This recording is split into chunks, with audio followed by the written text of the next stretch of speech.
All right, it's Tuesday. Yeah, sorry, just for a second, double guessing myself. It is, in fact, Tuesday night. A few things planned. Got to decant this concoction. Want to go into a liqueur. Hello, Justin. Great. Opening the night by yawning, that's bad. Sometimes if I start, I can't actually stop, even if I'm not particularly tired. So I put a big conscious effort into not yawning anymore. And see if we can do mind over matter. And for Lily, hello. I for Thursday, sure. What? And I agree, this year is going way too fast. And hey, Pat, how are you doing? Yeah, well, as I always say when I yawn, yawning is a form of hypnotism, essentially. Thinking about yawning makes me want to yawn. So I'm going to be strong. Try my new clarified cocktail. Actually re-clarified some of the last one I made. And added some chocolate liqueur to it. So I'm hoping that's good. Oh, Pat, best day. Is this a girlfriend day, Pat? Why was today a best day? Always pleased to hear when anyone's having a good day. You've been a bit down once or twice recently, so very pleased you're having a best day. Oh, yeah, sorry. Why is it not there? I fucking set it up earlier. Okay. StreamYard's fucking with me. Fine. There's no think about the yawning thing. It's an absolute 100% real thing. Oh, okay. So it's still got my settings. It just went away. Okay. I call you girlfriend. I thought it might have been a girlfriend thing. Hello, Kirsty. Yes, happy St. Patrick's Day. I got a sort of green shirt on. I guess it's teal. The cat's wearing very bright green cat's eye glasses.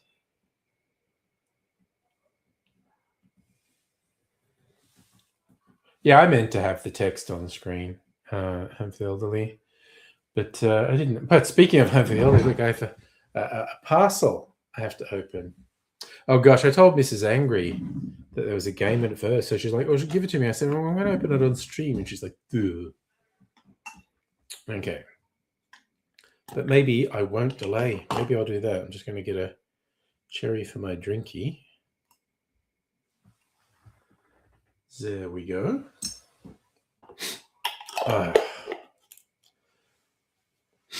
And as they say in the funny paper, what's in the box?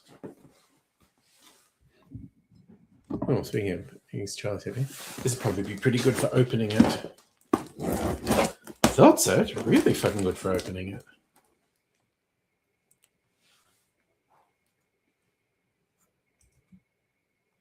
it. Tore off a strip.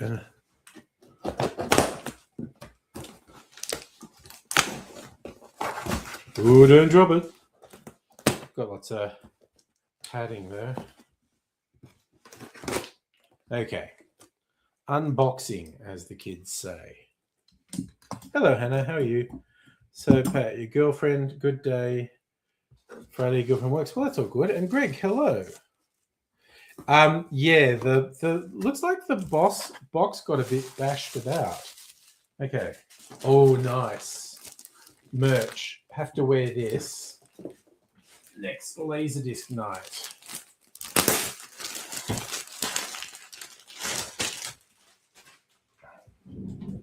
This would be good for winter live streams, actually. Home for the oldie hoodie. Subtle on the front, loud and proud on the back.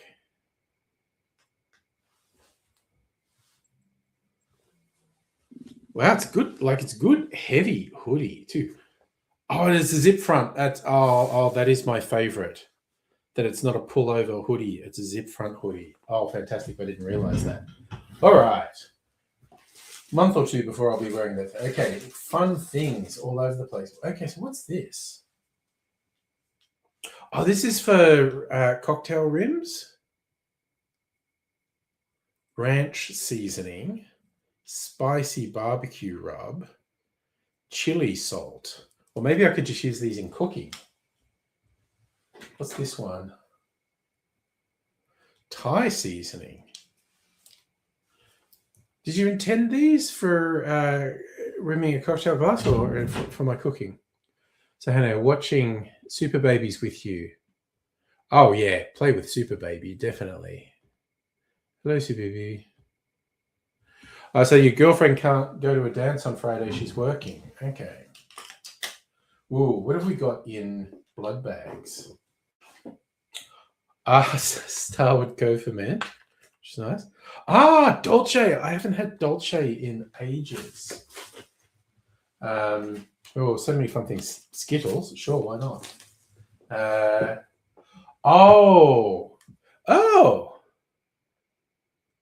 Johnny Mnemonic in black and white.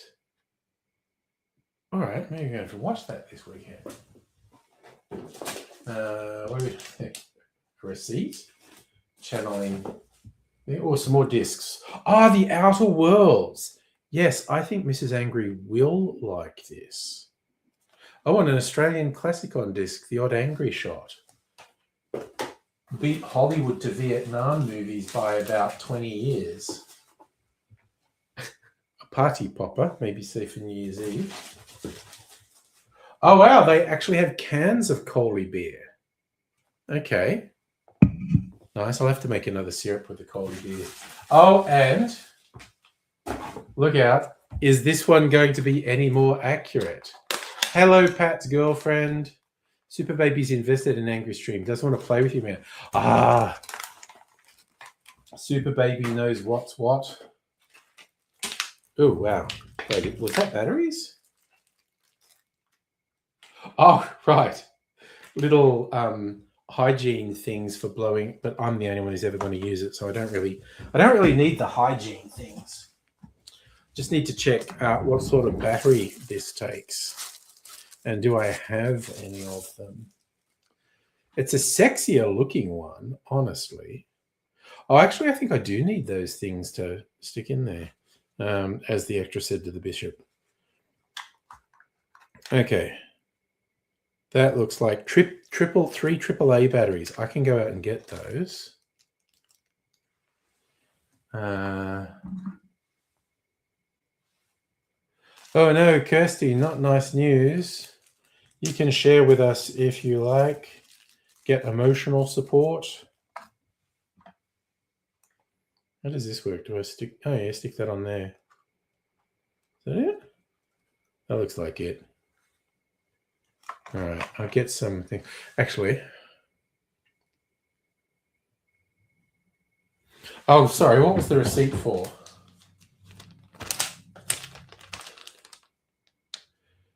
Yes, it's a receipt for a dead iced coffee.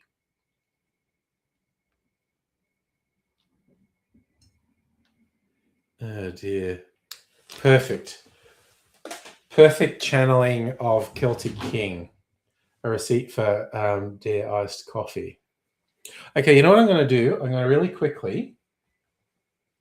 Where do I put it down? I'm going to take this game out to Mrs. Angry, and I'm going to get AAA batteries for the breathalyzer. This will just take me a minute.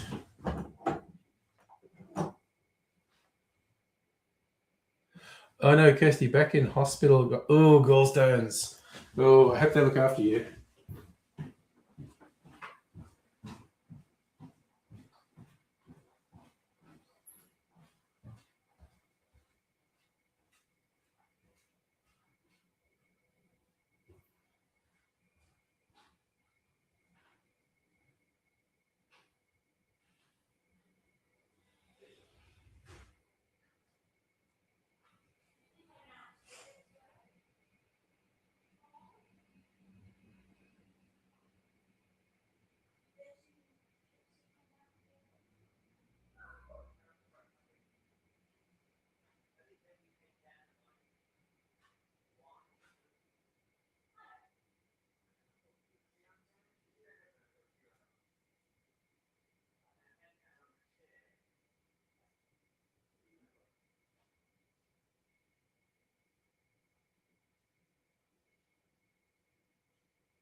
Oh, that took slightly longer than I thought it would. Fucking around with batteries.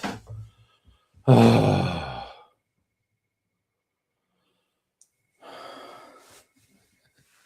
Yes, I do like the essential item of the Dare iced chocolate or iced coffee. Okay, what have I done here now? I'm more faffing around with the batteries than I expected, but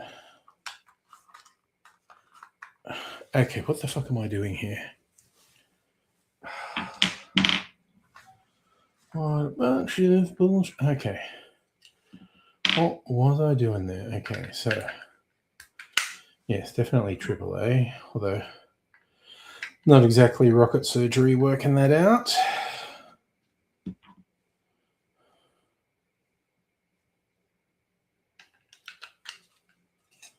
Okay. I guess, yeah. Oh, it's even got one of the little satisfying things to pull off. It'll stick on screen there.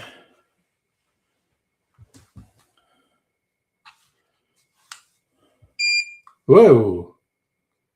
Wait, 10, 9, 8, 7. I get a little countdown.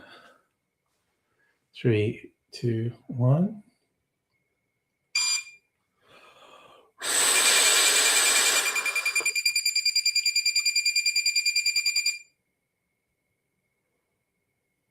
Yes, 0.00. Well, you know, I got the first one right.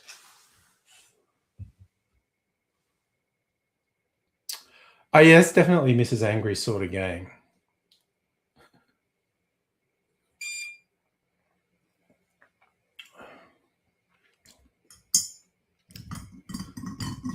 So, pass on a thanks to Soph. Mrs. Angry thinks it's very cute that you're thinking of her.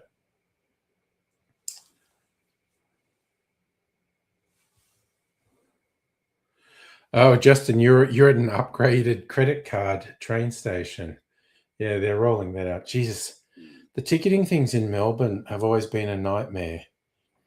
The system before Mikey, which I think was under Steve Brax's premier, ran 3 years and several $100 million over budget, if not $1 billion over budget.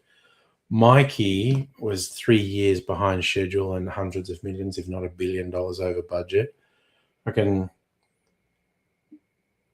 they've been promising this switch to, credit cards and smartphones for friggin' 5 years. I don't know. It's ridiculous.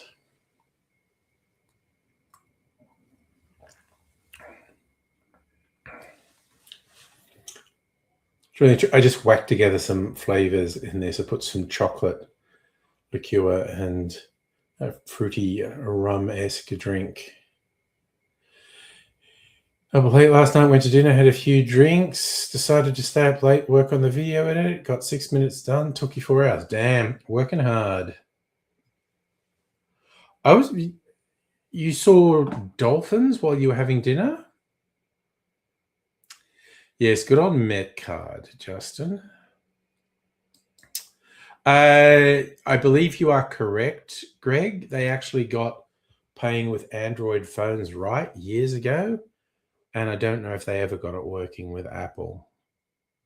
But yeah, now they're, trying to get the updated system.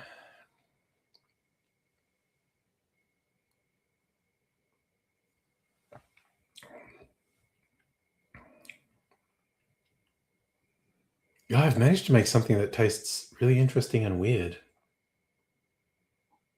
Not bad, but interesting and weird. You go to bed after end up lying there burping in bed. Yeah. Okay. So, yeah, using your decompression period productively. I like that. That's good. I'm going to make some stuff. I'm going to make a concoction and pour it into a barrel.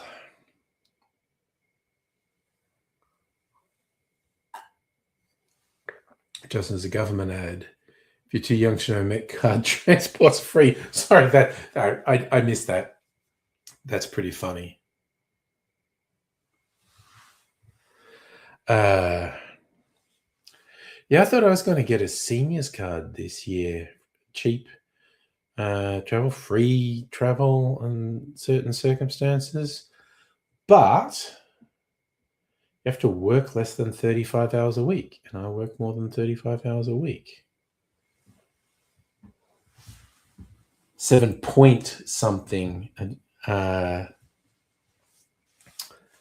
hours a day rather than less than 7 hours a day, and 5 days rather than 4 days, even though the union's jockeying for 4-day weeks and an extra week leave, and they have to try it on, I guess.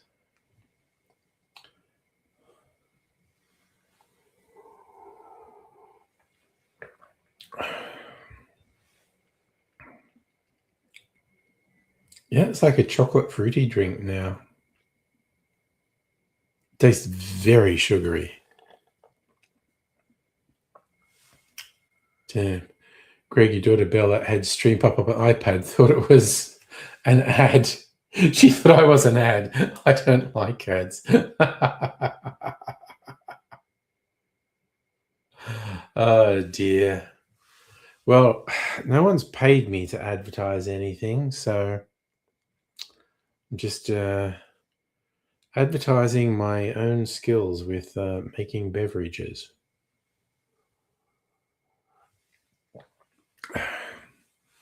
I'm going to try this tonight. Oh, this is the old one. Oh, wacky. Where's the new one? Okay, so the new one certainly looks sexier than the old one.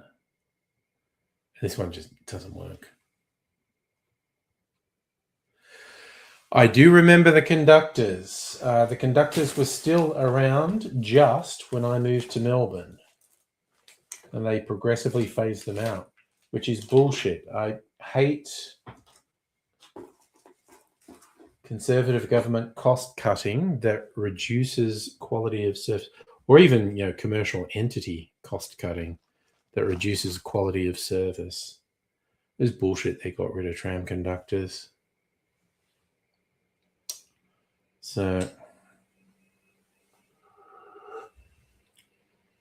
all right.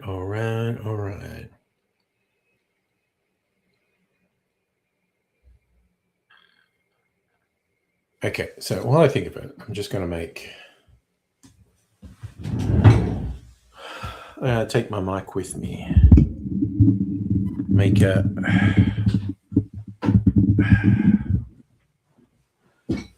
my default liqueur. Okay, get the book out of the way so I don't spill anything on it. Oh, wait. Why have I put the chair in the way like that? That's silly. All right, I need a bottle to empty. I want a port bottle. I'll do the one that says it has port in it. I'm not sure it actually has port in it. Okay. Let's do this. Australia's #1 fortified brand, McWilliams. Oof, cheap and nasty. Don't actually drink it, just use it to season barrels. Oh shit, I forgot to put a label on that. Sherry. Oh no, I didn't forget to put a label on it. I think the label just fell off. So this must be port. Ooh, there's a goopy mess under there. Well, maybe I won't do this. Ooh, it's quite a bit of spilly, and it spills out like a syrup. Do I want to lose some of my... This one obviously leaks a little. Maybe I should retire it and get a new one. Right, so this is actually sherry, not port. So you know what? Just for sake of completeness, I'll get that. Took myself to order some stuff from White Possum.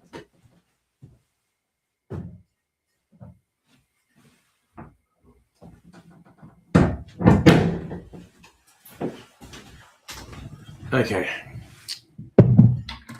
Sherry. Let's drain the sherry barrel. I think we've had a bit of angel share come out of this too. No, I dropped that. Okay. Fine, whatever.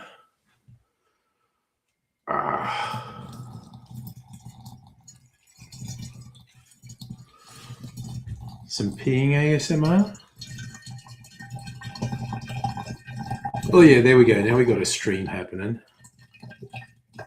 A stream on a stream.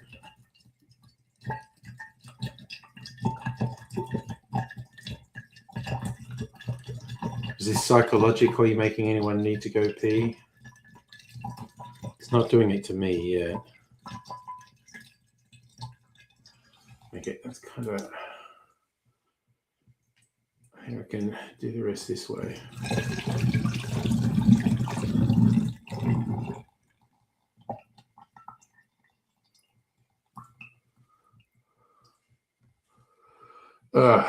Okay. Right, there's that. All right, so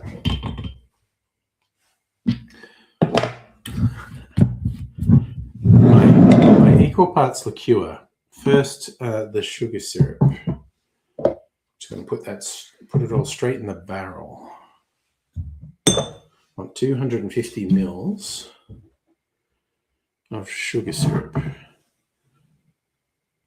How much of that one is left? 100 or so.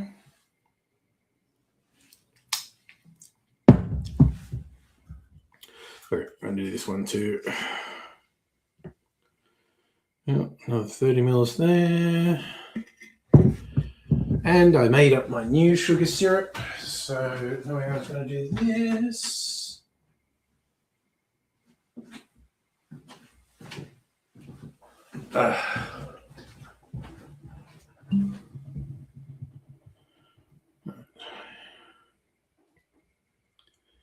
Good, 250 mils of sugar syrup.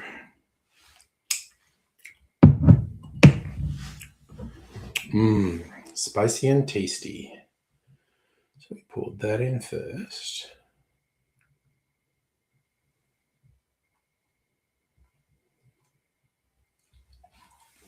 Now, this one.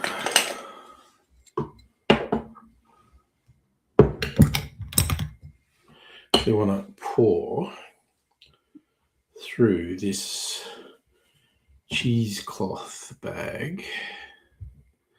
So I want to squeeze out the apple.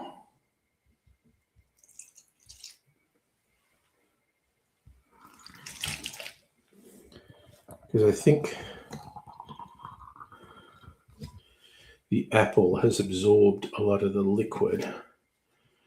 And I want to squeeze it out. Oh, I'm making a mess. That's okay, I don't like making a mess. We squeeze it out.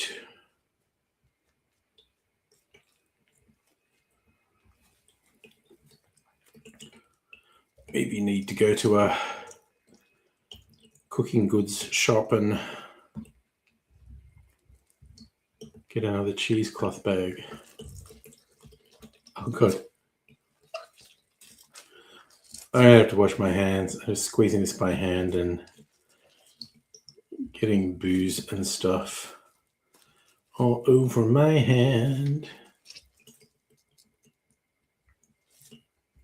It's probably enough, honestly. Okay, I really have to wash my hands. All right, let's just take about a minute.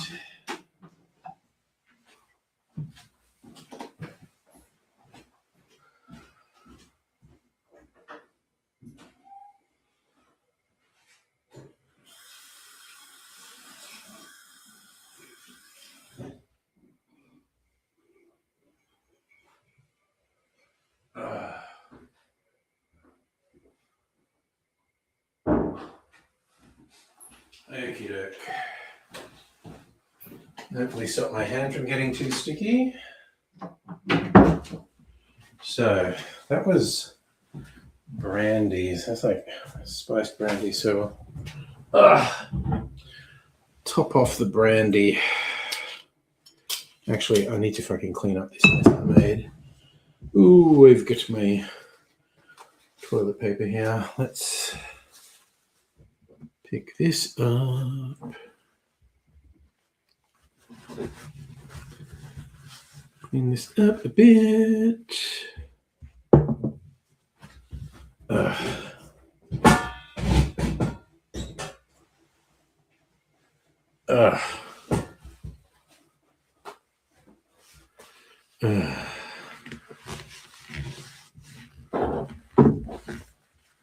Okay.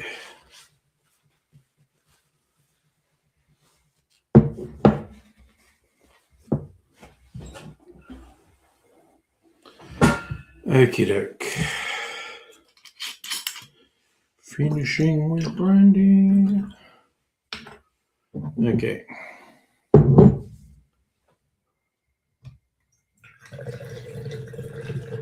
So I just like doing equal parts of the brandy, whiskey, and rum. You know what? Fuck it. I'm just going to pour the rest of this brandy in here.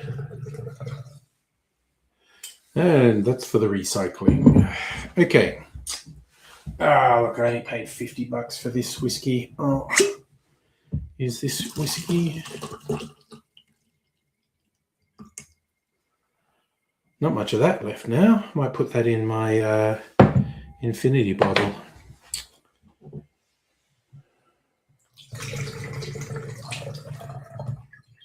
What are you doing there? Leaking on me. And which rum will we do? Okay, this one's almost empty. Let's just empty it. Oh, Bundaberg. Although it's look, almost exactly 250 mils. Limited edition Bundaberg. They might be mad at me just doing this with it, but it's what I do.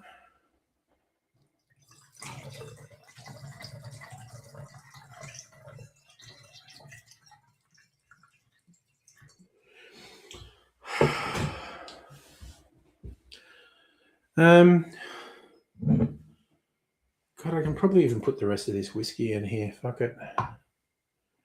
This barrel holds a lot more than a litre. They market it as a 1 litre bottle. Yep. Well, that's gone too. That's also for recycling. 3 bottles for recycling, making me look like a complete alkie this week. Oh, it's not even recycling time. So who the fuck knows how many bottles? Where's the stopper? Who knows how many bottles I'll have in recycling? It always makes me feel vaguely self-conscious, as if people are going to know that I'm putting these bottles in recycling and judge me for having drunk that much spirits. But of course, when it's like this, it's usually this sort of thing that I've been making something. So I've been emptying bottles to make a batch. Right, I've got to put a label on that before I forget. Bring the microphone back over here. All right.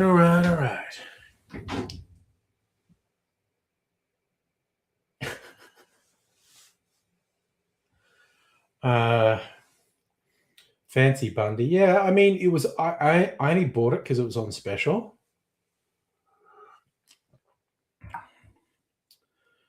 It is occasionally a bit of a thing where I go, oh, can I really use that for that? And it's like, yes, you can. I know, but exactly. Who's going through my recycle bins judging me? No one, obviously. I just get this weird idea in my head. So we'll just make that this is my liqueur.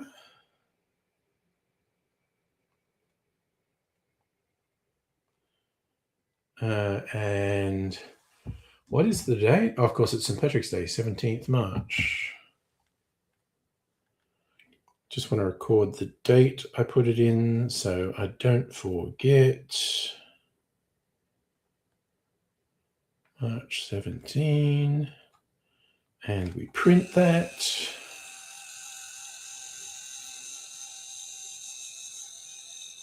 I think I've told this story heaps of times. The reason the idea has got into my head that people will see my recycling and judge me is a block of units I lived in years ago was communal recycling. There was always a couple of cases of beer cans or beer bottles, which I think were always coming from the same person, and there was always a really consistent amount of them.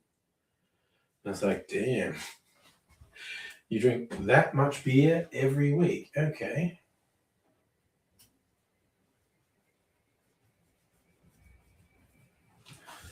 And so I've just got it into my head that someone's doing that to me. My bin.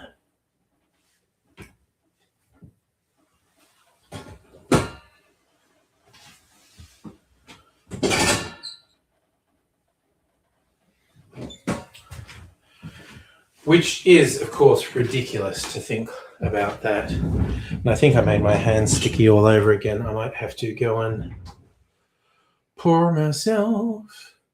Mrs. Pratt from down the street goes through everyone's rubbish at 3 a.m. See if there's alcoholic.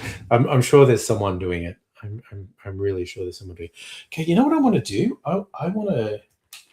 I've had Kofferman recently. I haven't had the Dolce in like years, and I want to try it.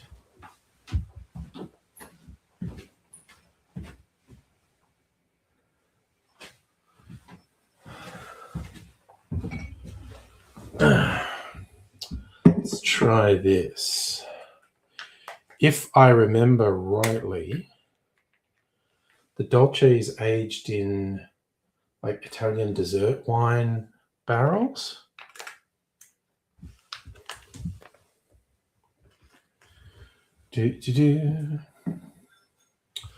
Let's try it. Oh yeah, I will make an old-fashioned with it, definitely. I just want to reacquaint myself with it first.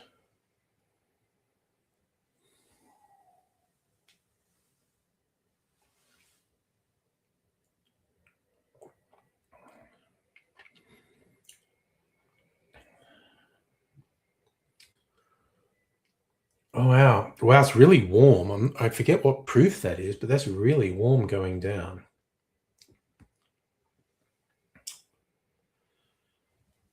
Almost almond marzipan sweetness. You typed out a story.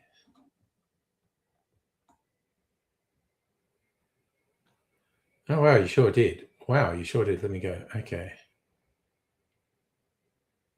It 200 old records. Half were going to the op shop, half you were going to sell in the record shop. Went down. It's a really cool place. Very passionate about the Beatles there. Your kind of guy. Showed him the records and what you thought was a pretty fair price. And he cut $50 out. And I'm like, yeah, okay. And I saw he had laser discs. And I'm like, I'll take those laser discs for my shop and you can take the records, do a 1-for-1 swap. That was cool. Worked out great. They were freaked out with Sophie. Didn't know what to do with a woman in the shop. Stepped into the bro zone. Ah.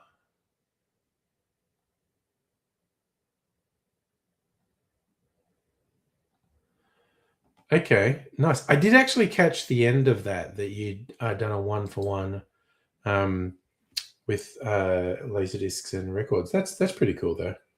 It's very funny when they're not used to guys like comic shops. Right, you know what? It's pretty good. Yep, Dolce becomes an old-fashioned now. Oh yeah, show me the discs on Sunday. Nice.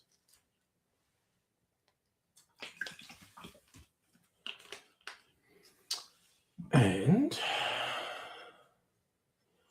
I have to use some of my fresh made spiced brown sugar syrup.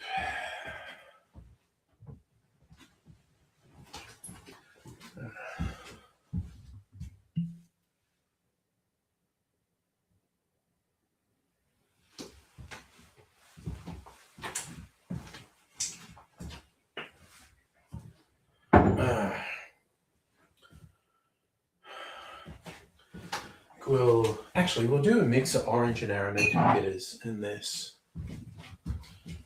I think the Dolce lends itself to orange bitters and a little bit of the aromatic. Yes, I was pretty happy about winning the Oscar tipping. For anyone who doesn't know, which would be everyone because I didn't really say anything. With Charlie's mate Mark, who has a YouTube channel about movies and video, Charlie, Mark, and myself were doing our tips for the main Oscar categories. I won! I'm pretty impressed that I won. I have to admit, I'm still super surprised Michael B. Jordan got the Best Actor award.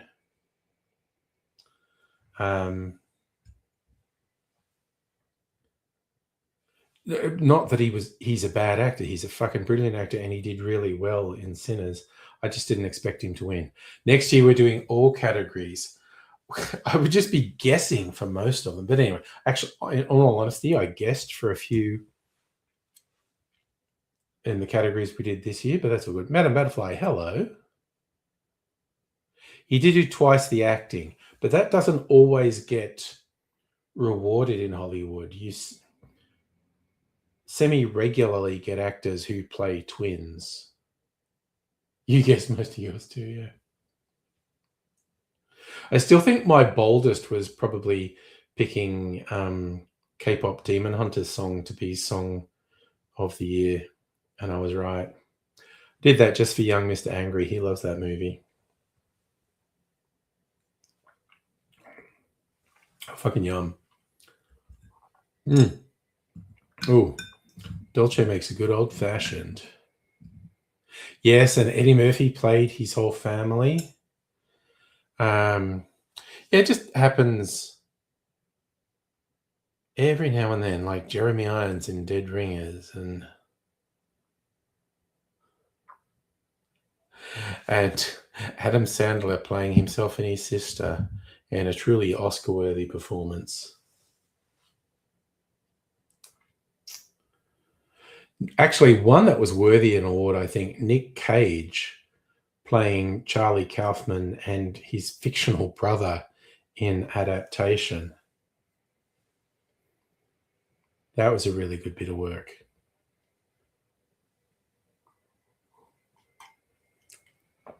Hey, Rain, how you doing? Which movie did you love? The Adam Sandler one where he plays a brother and sister? Yeah, Adaptation was great. It was almost a meta movie about metas. Sorry, meta movie about movies. You love the Sandler one. Safa, how are you doing? Yeah, Jack and Jill, that was the name of the movie. Yes. You had Singaporean noodles. I had a light and easy meal. It was Southern style chicken tenders, chips, and salad. Well, it's kind of the dressing in it, they called it ranch dressing. And the salad wasn't quite coleslaw. I think it had apple and carrot and some, but it was pretty good, basically. Rain, I just made an old fashioned with a special whiskey that Home for the Elderly sent me. You hated Jack and Jill. Stop watching it. Look, it was not a crowd pleaser. Jack and Jill does not have a lot of fans. I did not feel an earthquake. I didn't even see any stories about it. He's putting out Netflix Slop 2. It seems like he started putting out reasonable quality Netflix stuff. I feel like you start to see these people on Netflix, and it's like, it seems clear Netflix has said to them, oh, you can do pretty much whatever you want. We'll just give you the money. Come up with an idea, pitch it to us, and we'll make it.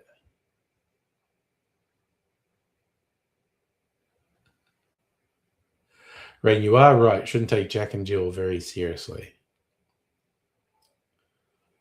And of course, there's the memorable thing of Arnold Schwarzenegger playing his own twin in Twins. It's incredible. He just looked like a different person. But while I joke, he did actually play two versions of himself in The Last Action Hero, the movie version of himself and the real world version of himself, which is fun. Okay, Rain, you know what? Okay. With Adam Sandler and his comedies, it's like every second one I thought was good. And every second movie, he felt compelled to do some stupid fucking voice.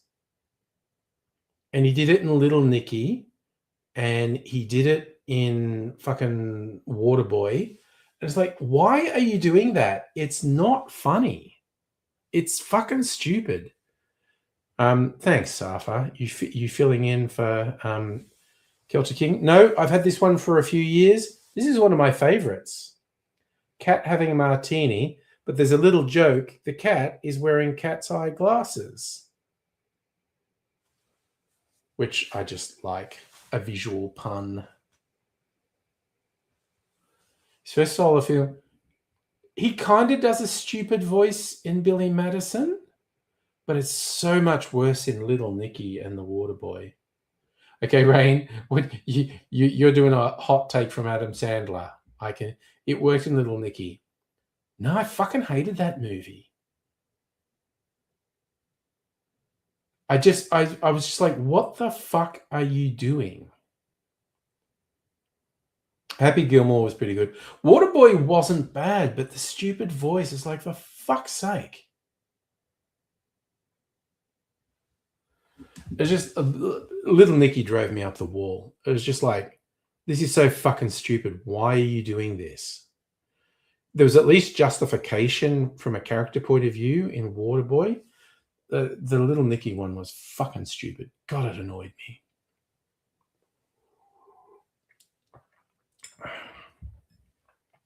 Just genuinely pissed off.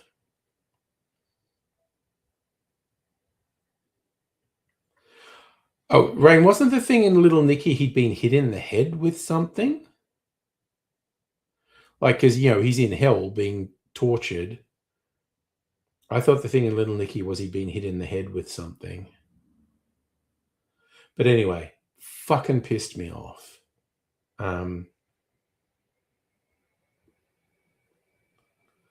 It's kind of like, you know, when it's embarrassing when a comedian gets famous for the character with a stupid voice, whether it's like Gilbert Gottfried or what's the guy? Bobcat Goldthwait. Ugh. Oh yes, Big Daddy was between. See, it was like every second movie was a stupid fucking voice. And Wedding Singer was good. Oh no. Sorry, that's a disturbing sentence, Hannah. You've created a monster. You tried to get Super Baby to eat dinner, but he kept pointing at laptop and saying "Gah," which translates as "Andy, do what I say." You moved the laptop to another room and bribed him with meat.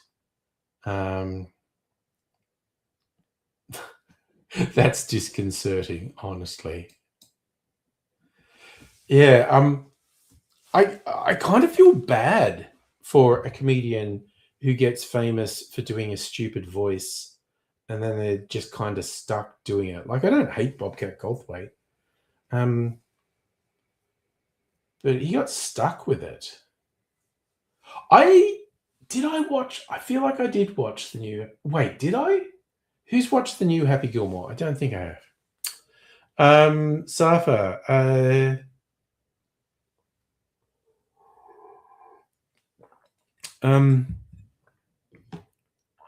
It was about average CBD for the last 2 days. Yeah, I feel like Happy Gilmore did okay on Netflix.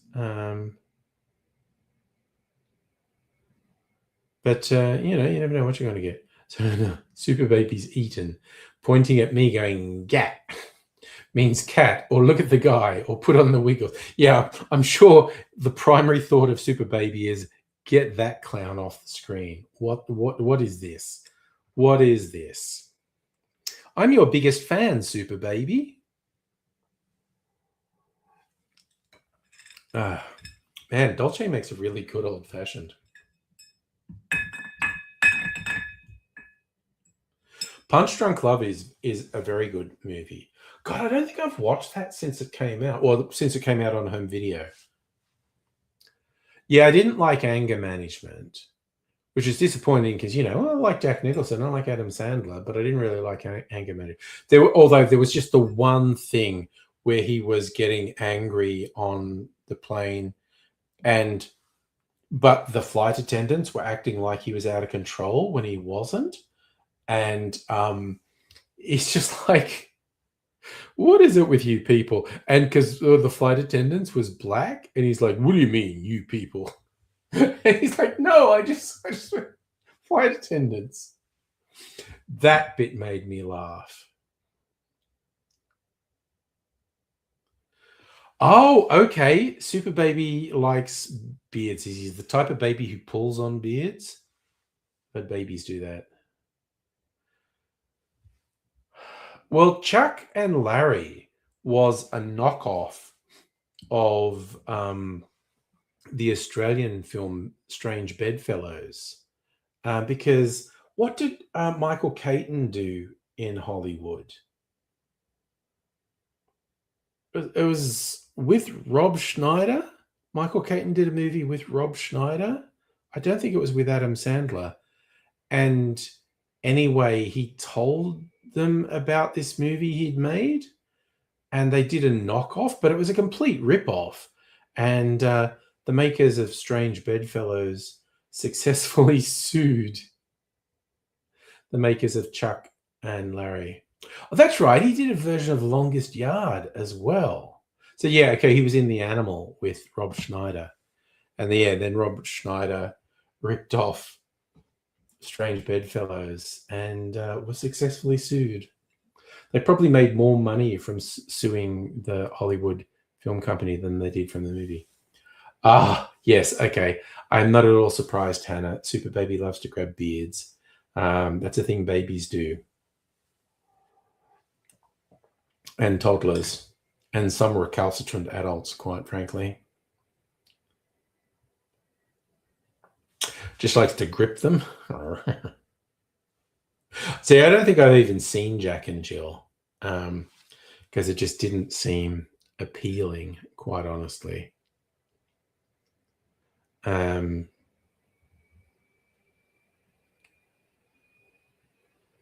but who knows what he'll do next. Like I said, he seems to have a deal with Netflix to do pretty much whatever he wants. When you consider he's done Uncut Gems and Happy Gilmore 2. Rainy, you're a Juice Bigelow fan? Male Gigolo? Every time I say Super Baby, he turns and looks, tries to figure out why the funny man on the screen saying his name. Because I'm your biggest fan, Super Baby. He likes the eyes in the shirt. It's actually a pretty good attention-getting image for Littlies.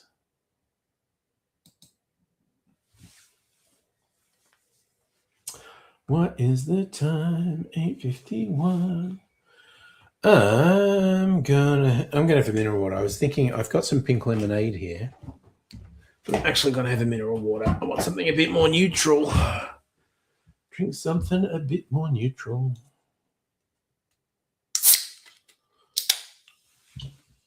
Oh.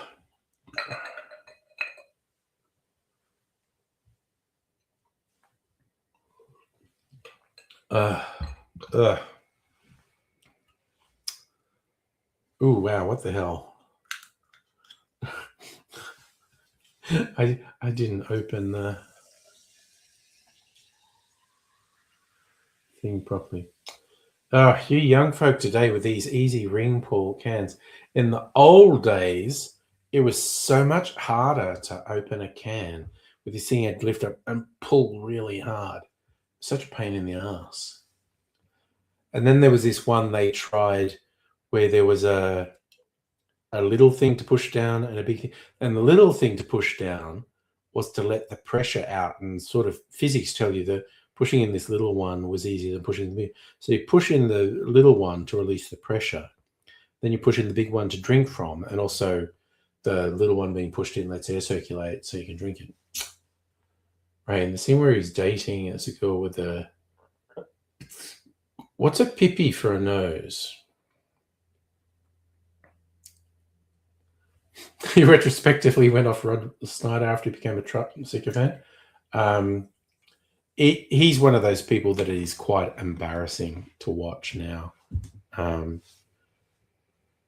Just says stupid things, and you're just like, oh, dude. It's another thing you could do is, okay, had a penis for a nose. I don't remember it that well. And I think Super Baby's figured out isn't a TV show. He keeps pointing and saying "gap," which doesn't do with TV, but he does with FaceTime. So, huzzah, Super Baby. So does everyone call Super Baby Super Baby? So Super Baby knows I'm talking about him.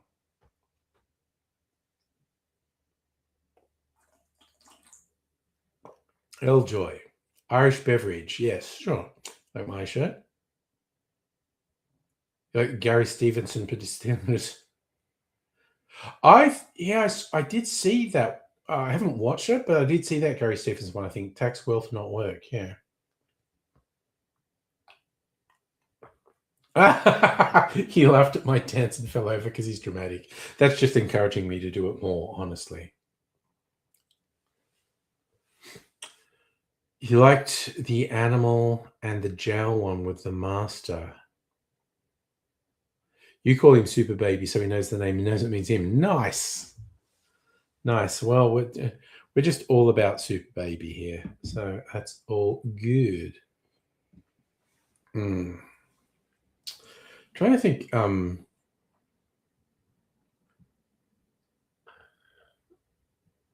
trying to think of essentially Australian equivalents for these comedy movies. What are the big Australian comedies? Crocodile Dundee, Muriel's Wedding, Priscilla Queen of the Desert. In my younger years, The Big Steal. That's a young Ben Mendelsohn movie. You like The Hot Chick a bit? The Castle. That's another classic Australian comedy. Definitely, Hannah.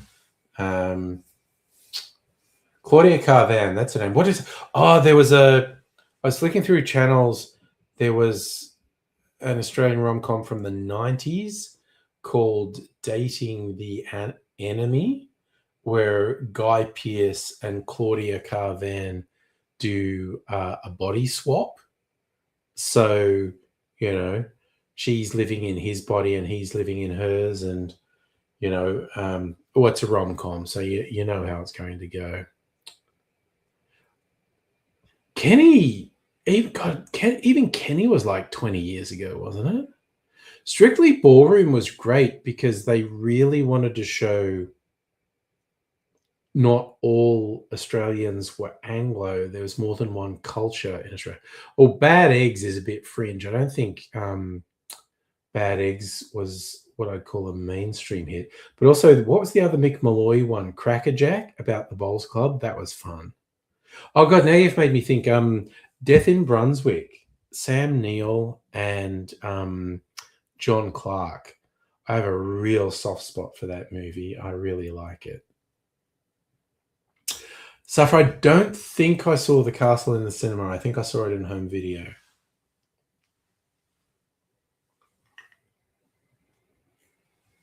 I did see The Big Steal in the cinema. I saw Death in Brunswick in the cinema. Super Baby screaming, "Hey!" at the screen. Yay! Super Baby. Dancing for the Super Baby. Eljoy, The Splitting Car, and Malcolm. I actually only watched Malcolm for the first time in like the last 2 years. Oh no. Super Baby's meant to be in bed, but Auntie's a pushover. And okay, the funny circumstance where I watched Malcolm, Mrs. Angry and I were having one of our weekends away in a bed and breakfast, and they had a setup with a TV and a DVD player, and they had some DVDs. And Malcolm was one of them. And I was like, oh God, I've always wanted to watch this and I've never watched it. So we watched it. It was good. It's not great. Oh, Young Einstein. God, fucking Yahoo Serious. What was he all about, honestly? What was the other one we watched? That was actually pretty good. It's called The Dressmaker. Had Brit actress in it. Kate Winslet is in it. Oh, Jesus, you're really reaching there. I love it. Stalk. That's 70s. That's fucking Bruce Spence, who is also a legend. I love him in Mad Max. Mad Max 2, that is. Yeah. Over there, I feel like now you're gonna channel the stuff that's in the Not Quite Hollywood doco, which honestly, if you've never seen it, seek it out. It's about Ozploitation films in the 70s and 80s, and it's fucking fascinating.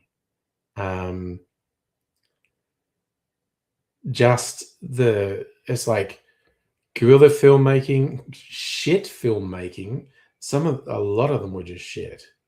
Every time I take a drink, Super Baby says more, which means more, reaches for the screen. Oh, matching me drink for drink. So I'm drinking water too, Super Baby. Hydrate. It's important.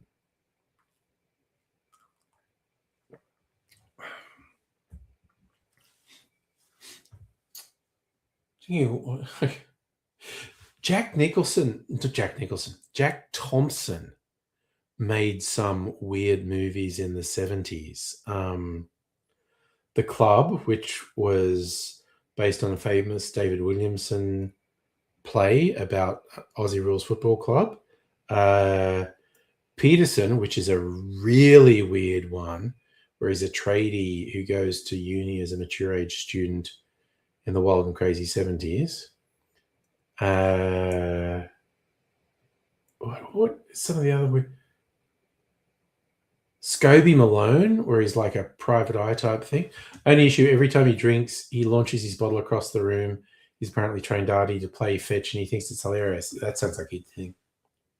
Oh yeah, Getting Square and the sequel, Spit, which I swear to God, David Wenham is channeling AIDS in there. That can't be a mistake. He must not know AIDS. Yes, Eljoy, The Sum of Us. That is a great movie.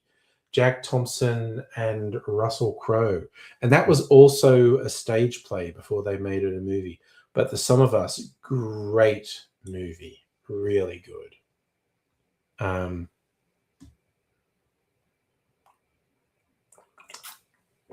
In the movie, Russell Crowe is Jack Thompson's gay son, and the whole movie is about their relationship, and Dad's okay with it all, but is it all going to work out? Who knows? Okay, Hannah, you going to put Super Baby to bed? Yeah, you would get into trouble if you don't put Super Baby to bed.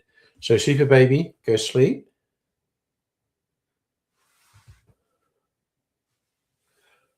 Yeah, Eljoy, The Sum of Us was a stage play. When you go back to it, a lot, or not a lot, but several bits of it are very stagey.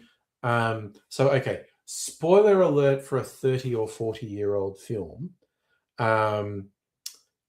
Jack Thompson's character suffers a stroke, and he ends up wheelchair bound and non-verbal.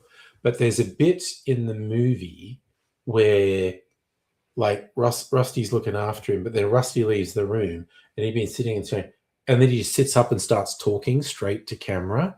Like, that's very stagey. That's not so much film. That's very stagey. But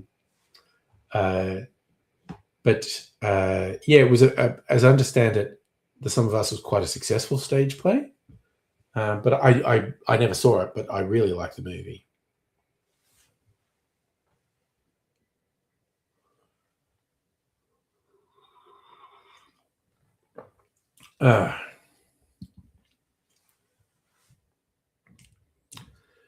But yes, maybe there'll be another good Australian movie. Actually, Spit came out just last year. That was really enjoyable. The horror movies the Philippou brothers do are good. Talk to Me and Bring Her Back. Justin, Elon Musk's... Elon Musk is a pathetic, lying piece of shit. He just says ridiculous, untrue shit all the time in a failed attempt to hype up. He's despicable, actually. Just the regularity and extremity with which he lies is terrible.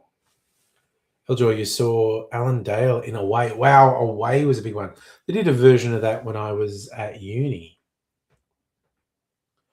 Set in the summer of love, 1966. But the play was written in the 80s.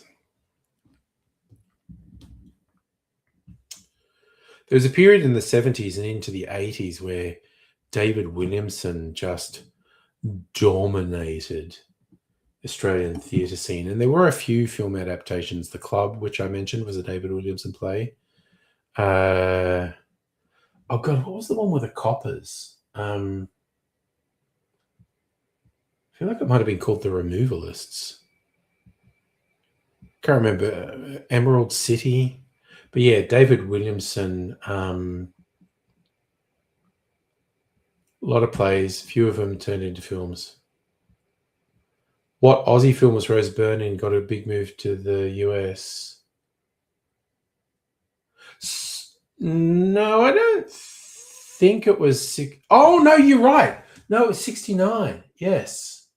69 was The Summer of Love. And it was 89 that it was done when I was at... Oh, okay.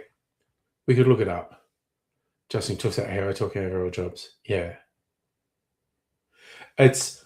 my favorite thing about AI is written by one of my favorite writers, Cory Doctorow, says, no, AI can't do your job, but unscrupulous AI salesmen can convince your boss that AI can do your job.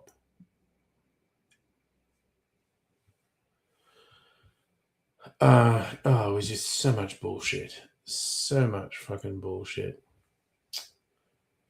Oh, yeah, Eljoy, Stephen Curry's done a lot of good stuff.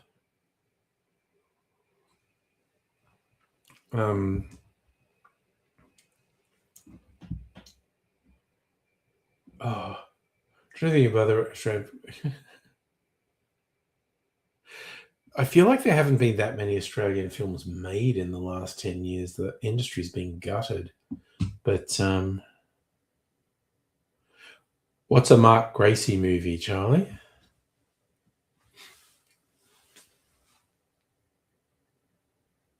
I was about to say I don't know.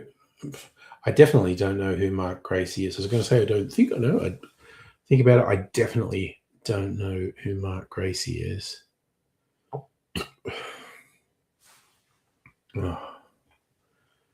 Just continuing to be good and drink my mineral water.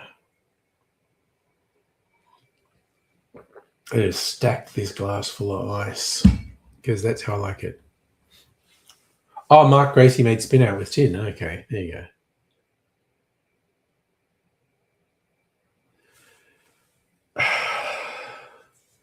Yeah, Justin, there's also the scam companies are pulling when they're losing money and they want to do mass layoffs. They say, oh, all those people we sacked are being replaced with AI.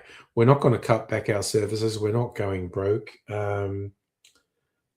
It's AI, which is like a steaming pile of shit. But, you know, corporates are going to be corporates.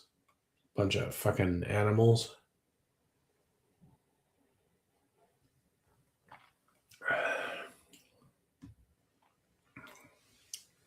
And there's lots of cases of people whose jobs are made harder by AI, not easier, because they have to waste time fixing the stupid things AI does. Audrey, you don't know if your reason for being nervous about AI is plausible. You do not think billionaires do anything with humanity. No, they don't. Look, the Terminator, artificial general intelligence, superintelligence, there is no evidence that's going to happen. It's far more reasonable to believe it will never happen. You can't predict what will happen in the future with any degree of certainty. But what I can say conclusively is there's no plausible scenario for that development. The AI hypesters just go, oh, it'll happen.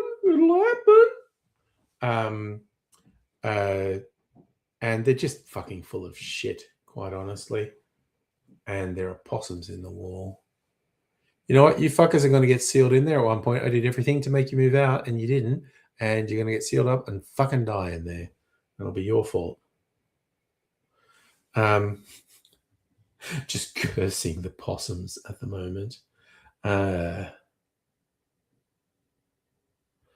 are you saying, Charlie? Companies have to grow in profit year over year, or people sell the stock. Well, that's the thing where money is imaginary. The stock market in particular is imaginary. The ostensible case for the stock market was people who needed to raise money for their company would pitch to the investors, my company is currently, or maybe my company doesn't currently exist, but if you finance me, I will develop the company, which will do that, and you'll earn a chunk of the company and you'll get an increased return. And you can pitch that so it sounds good, but all the stock market has become is a big fucking casino and a scam. And what do I think of Matt Canavan Matt Canavan is a fucking embarrassment. That shit he does where he cosplays as a miner is fucking embarrassing. But also he's a lying weasel racist piece of shit. Anyway, Safi, you had J-Dubs doing knocking. I don't recall ever having missionaries of any type in Dubbo, actually. get them in Melbourne, but I don't remember of having in Dubbo. Just you have money in stocks, but it's only a small amount. I have some investments as well, but I'm talking about the big money-making thing with the stock market. It devolved into a scam decades ago, if not a century ago. Like I say, the nominal reason for its existence, you can make a case for, oh, that's a good thing. You're investing in the future of certain companies and you profit for having helped the game. But it's just become a fucking casino for the super wealthy. And they also buy politicians to fucking control things. Justin buying popcorn for the South Australia election. Well, there is the academic interest in, does all the hype about One Nation translates into any actual electoral gain for them? And it's not like South Australia is going to be conclusive. Actually, South Australia will be conclusive if One Nation makes significant gains, because South Australia is one of the most hostile states to them. Now, if they get nothing, which I think is reasonably likely, that doesn't really prove anything because South Australia is like the most hostile state to them. New South Wales, Tasmania, Queensland, to a lesser extent Victoria, are more fertile grounds for One Nation. So for JJ's going, I thought they went in threes. Is that the Seventh-day Adventists I'm thinking of? I don't know. My prediction for the South Australian election, other than Labor winning. Okay, this is my hot take prediction. My hot take prediction is that One Nation don't win a single seat. They may get something in the Senate because of the way preferences and shit works in the Senate. But my hot take is in House of Reps seats, One Nation get nothing. It's basically Labor, Independents, and maybe the Liberal Party hangs on to one or two seats.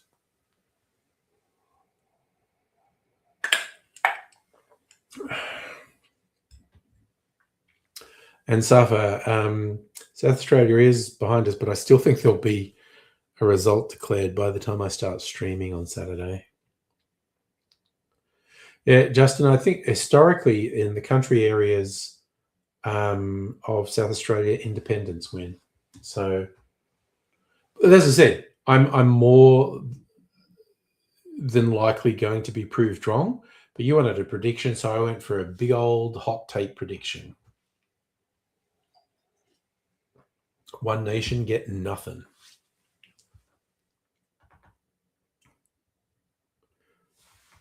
Do by-elections get ads? I don't know, honestly. Oh, Justin, they're almost definitely not going to win anything in Metro. But yeah, my hot take is they won't win anything in the country. Iljoy, standard policy stating vote last preference. Yeah, abso-fucking-lutely.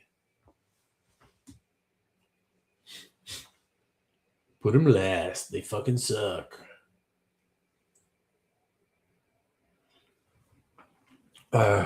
It's hard to pick which state has the worst train wreck from the... Actually, after this weekend, it might be easy to say. It might be easy to say South Australia has the biggest train wreck for the Liberals. Western Australia, they've smashed pretty badly.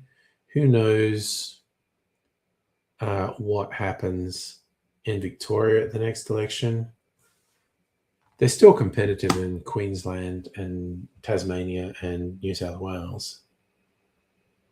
The Dry was good. I didn't watch the sequel. It's not a sequel to The Dry, but it's the same character. John Farnham, funny voice. Talk to me. Well, I already said I love the Philippe Brothers movies. ACT has no federal Liberal representation. Well, you said look up your Aussie movies. I can do that because I've got the app here. Let's do this. Oh, no, this much. Oh, no, it'll probably still let me look at the libraries.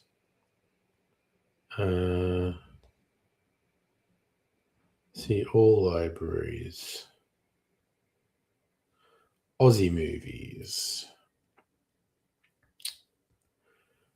Recently released. 2020. Kangaroo, Dangerous Animals, Space Time. Never heard of that. Oh, they're calling The Surfer. I suppose it is set in Australia. Nicolas Cage movie.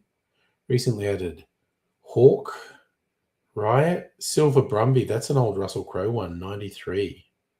Jesus. 36 years ago. The Sum of Us is there from 94.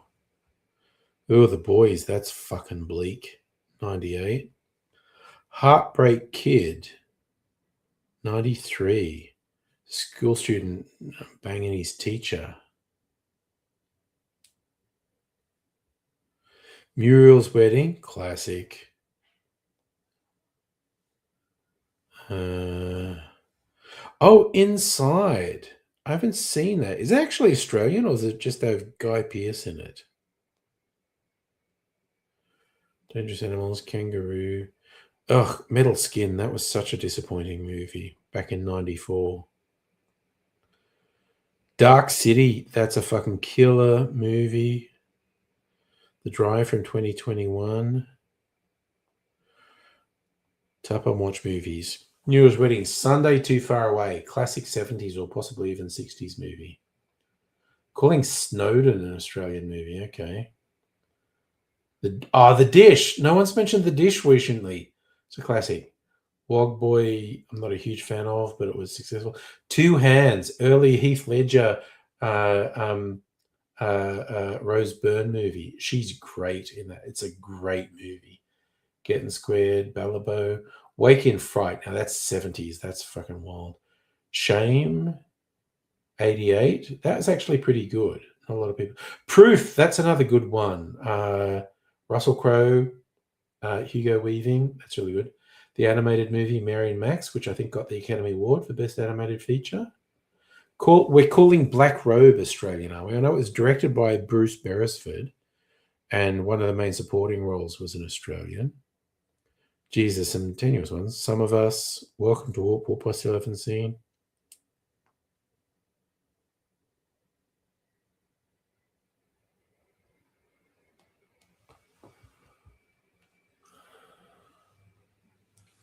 Yeah, no, Rose Byrne was the romantic interest for Heath Ledger in Two Hands, and she's fucking great.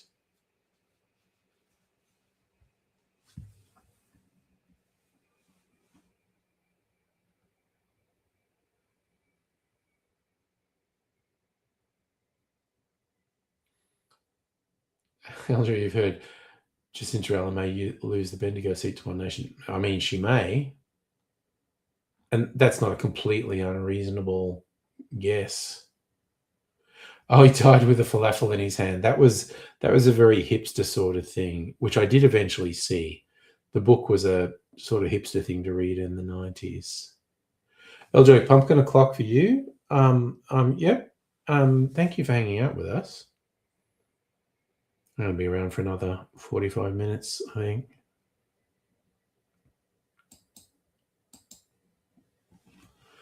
That was the other Australian. Noah Taylor? Is that his name? God, he's done so much, and he's done a lot in Hollywood too. TVN movies. He played Hitler in Preacher, which was inspired by a comic book. Had some of the same central characters as the comic, but the story was very different. Had some commonalities with the comic, but was very different. Thanks, Eljoy, having Irish Berries. Saw 1, I think, definitely classifies as an Australian movie. Oh god, the film that brought James Wan and what's the other guy's name? He used to host a Saturday TV show on the ABC. Trying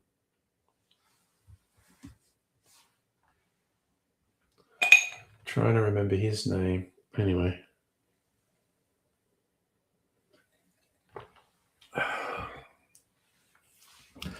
Aussie sort of not quite Hollywood filmmaking, almost guerrilla filmmaking, doing stuff fairly over the top for a comparatively constrained budget.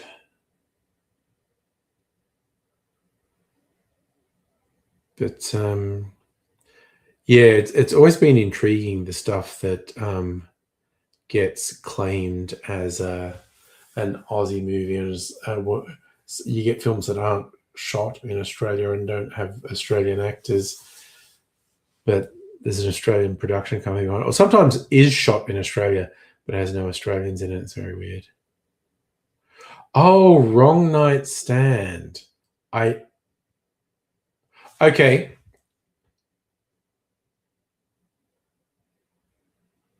I saw a film called One Night Stand, which was about a nuclear war starting. Wrong Night Stand, I'm assuming, is not a typo. And I don't know it.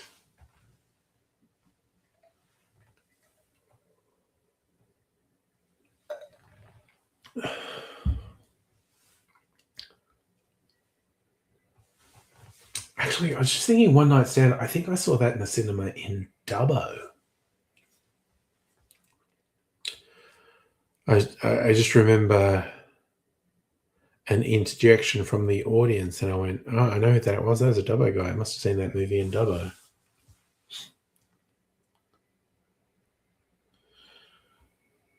So, Wrong Night Stand is a movie about a guy who dated a girl, and the girl's ex got out of jail. Okay, it sounds vaguely familiar. I don't think I've seen it. Like I said, you did make me think of an Australian movie called One Night Stand, which is about all these young folk getting it on the night where they think nuclear war is going to break out, which is a very 80s paranoia thing. Having been a young person in the 80s, we're all like, yeah, I'm just expecting fucking nuclear bombs to fly at any moment.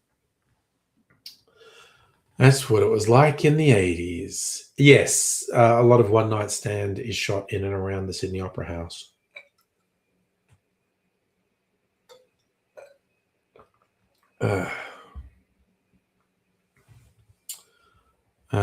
It's a hell of a thing.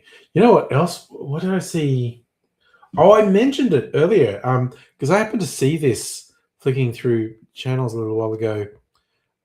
Jack Thompson movie from the 70s called Scobie Malone, where he's been like a tough private eye sort of thing and fighting all these crims. And yeah, they managed to get all this behind the scenes stuff in the Sydney Opera House, doing chases through all the bits of the Opera House where the technical people run around. God, it was a trashy movie. God, there were some trashy movies made in the 70s in Australia, honestly. Jack Thompson was in a lot of them. Being cool. But damn. Sorry.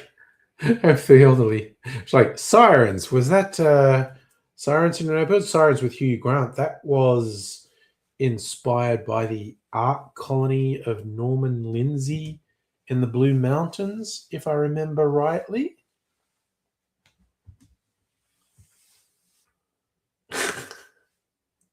Dr. Abigail, I would speak in iambic pentameter if I knew what iambic pentameter was. I mean, I'm aware of its existence, but I never committed to memory what it is. But I am on the internet, so I could look it up.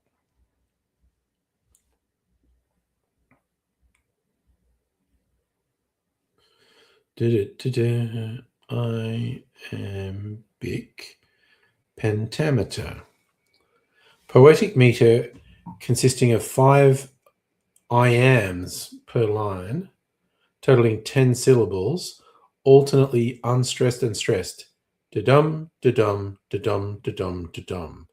Famously used by Shakespeare, mimics the natural rhythm of English speech and the human heartbeat.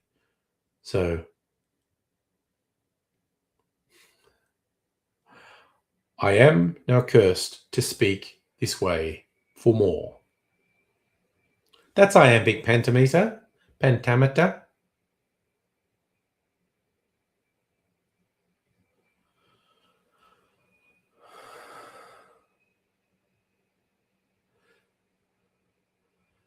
Sirens, it had Hugh Grant, Sam Neill, and nudes.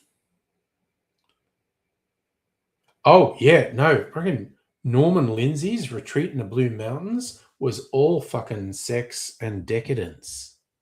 That's right, Elle Macpherson was in Sirens. Wow, was Portia de Rossi in it? She must have been quite young.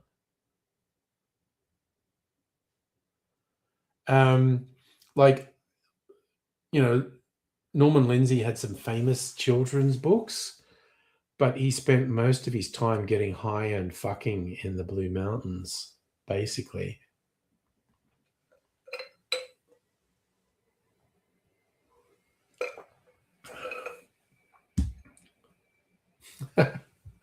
No, I don't think Elle McFeast was in Sirens. Kind of like H.G. Wells, famous for writing science fiction, also spent a lot of time getting high and fucking. Was really into free love. Pretty fucking progressive for the early 20th century. Just getting high and fucking group, and I mean group sex. He was into orgies and group sex and whatnot. Bit of a character was old Herbert George. Liked things a little different, he did. That one was Kate Fisher. Was that her real name? That's very Greek. Zipporah Malka, or Middle Eastern, maybe.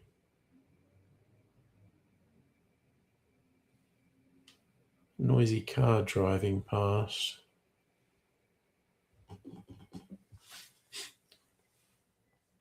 Yes. So yes, I think what we can determine from that is creative people in the arts, are decadent, debauched animals who are not to be trusted. Filthy, all of them. Absolutely filthy. Oh, God. The idea of anyone marrying James Packer is so unpleasant because he's so unpleasant. What a gross freak he is. It's like the Kerry Packer grossness genes kick in when you're 30 or something. Talking about you improved a song while playing guitar. Basically sang a song about wearing clean underwear. Well, that seems like a very positive song. All right, so she never married James Packer. Okay. Saw Sense. She moved to LA to take on acting. There you go. Like James Packer has this weird thing where his face has been shrinking into his head over the years. He hasn't been in the public eye. Oh, you improv just. That is very funny how that's spelt the same way. She spent 13 years, did a fuck all, became homeless. Jesus Christ. But at least she wasn't married to James fucking Packer. That's all I have to say on the topic.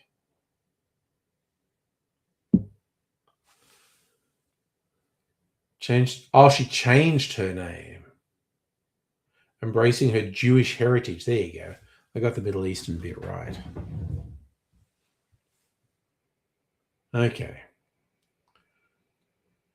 The internet is a marvelous thing. You can find out all manner of strange facts. Okay.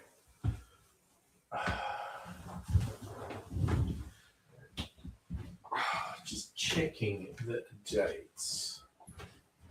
When did I put Jay Ward in? 12th. Okay, so only last week. It's got to go in at least 2 weeks. So I think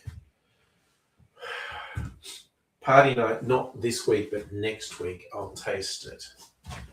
And maybe put something else in. Oh, I've almost finished these. Okay. Right. Infinity whiskey's a bit low. I could top that up with something. Spiced brandy. Okay, I'm going to have a bit of the coffee old fashioned. Just a little bit.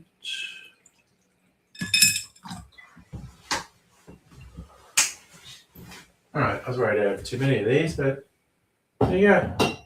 Where do I throw? I do have infinity rum. Okay. Good to know. Now I have a spare space on my rum shelf. Oh wait, I have a rum here. I'm going to fucking empty this Hachi Rose triple molasses. Don't even know why that was in the cupboard instead of on the shelf. Anyway. Is there any whiskies that should go in the... Don't really want to put peated whiskey in there. How much blend is left? A bit.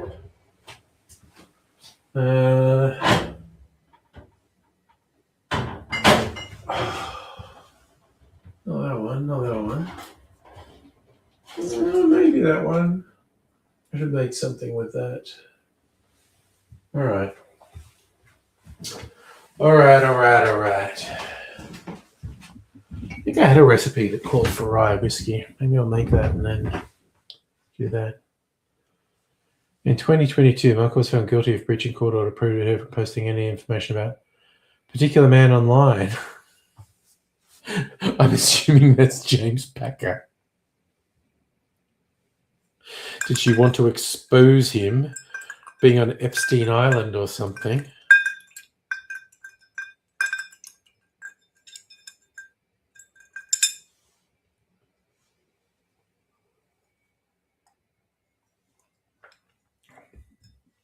Oh, man.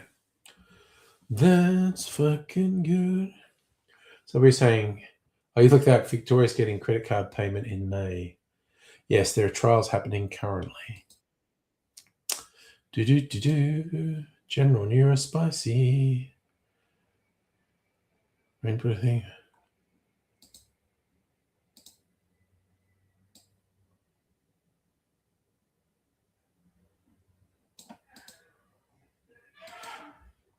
All right, so you posted a picture of Kate Fisher. What the fuck is that? Oh, that's that talking head guy. What do you think of the alt-right movement? Damn.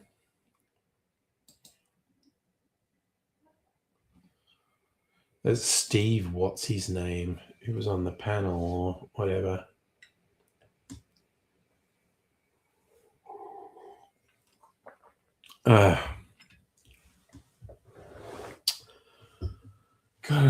Gotta live your truth, I guess.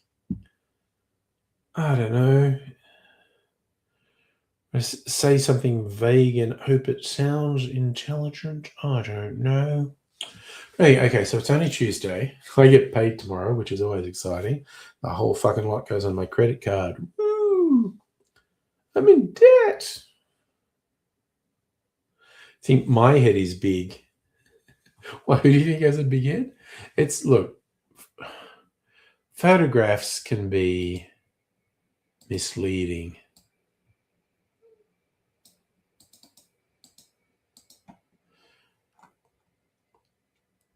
And I don't think I have a big head. I know I have a big head in as much as you think Steve Price puts my head to shame. I have pride in my big head. I give him a run for his money. God, that picture makes him look like he has no neck, though.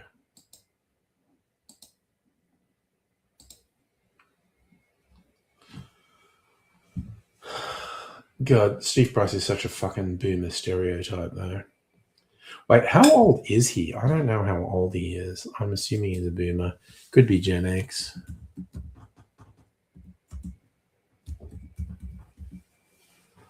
Australian host. Oh, God, yeah, 71. Very fucking boomer. Born in the fucking 50s.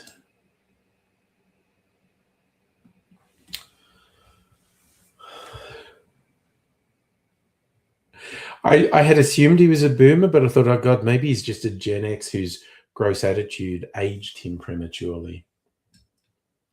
I had this funny guy. What was he? He ended up telling me he was 84 on the train. Just spontaneously start talking to me. He had to tell me about stuff and people he was dealing with, and then he'd say, "Oh, I'm sorry," because I was like doing something on my phone, and I stopped to listen to him and talk to him. And he'd go, "Oh, I'm sorry, I'll let you get back to." And he said that like 3 or 4 times and kept talking. And I go, but he did eventually stop. Thanks, Madam Butterfly. My head's big because I'm very smart. I have actually seen X-rays of my head, and I strongly suspect it's mostly about the thickness of my skull, which did work out very well for me when a discus hit me in the head. When was the old guy? That was today. That was this afternoon. And they don't talk to me on the train often. This bloke just spontaneously started going, "Boy, you know what's happening with this boy?" And so I politely indulged him. But yeah, I did find it funny that he go, "Oh, I'll let you get back to your thing." But he said that 3 or 4 times and kept talking. Very funny.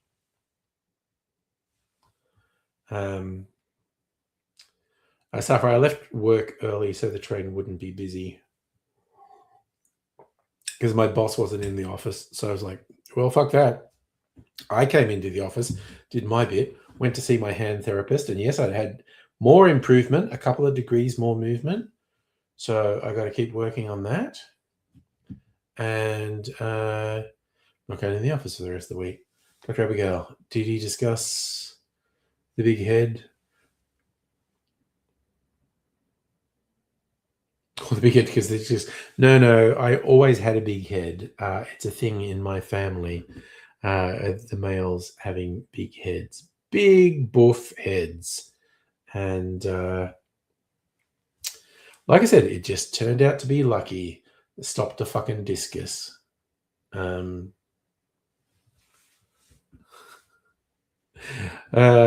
probably the closest I've come to being killed. Like I've had a couple of near misses in traffic, like car crashes that could have easily killed me. But yeah, the discus when it came in, because it just barely skipped off the crown of my head.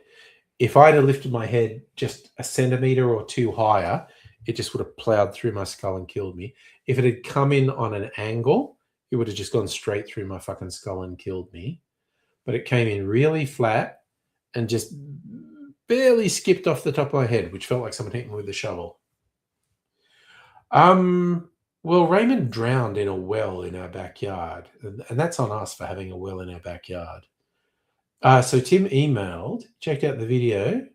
Thank you for a fun discussion. I mean, bro needs to talk, likes to talk, and it was great. I thought it was really fun, and you did a really good job with the editing. If it ever happened again, I think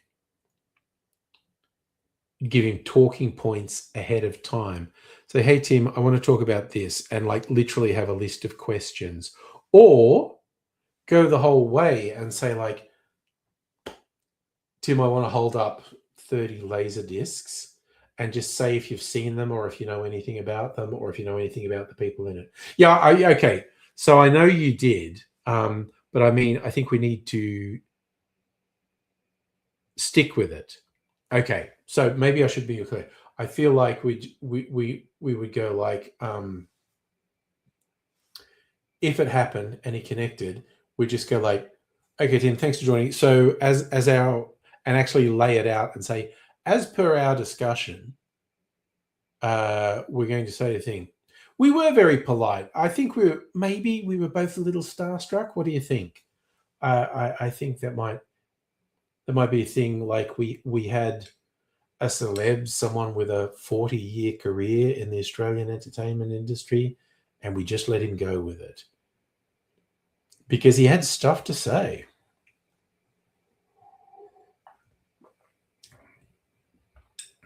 But yeah, my thought, and I have no idea if I'd be able to stick to this, but my thought would be to lock it down a little bit if it ever happened again, and just yeah, if and when he joins, just saying like, hey, okay, so as we discussed in the email, we're going to do the following. Well, then until the last 20 minutes, realized shit, need to bring up some of these. Yeah, but I mean, it was just great. He just had a lot to say, wanted to talk, and had stuff to say.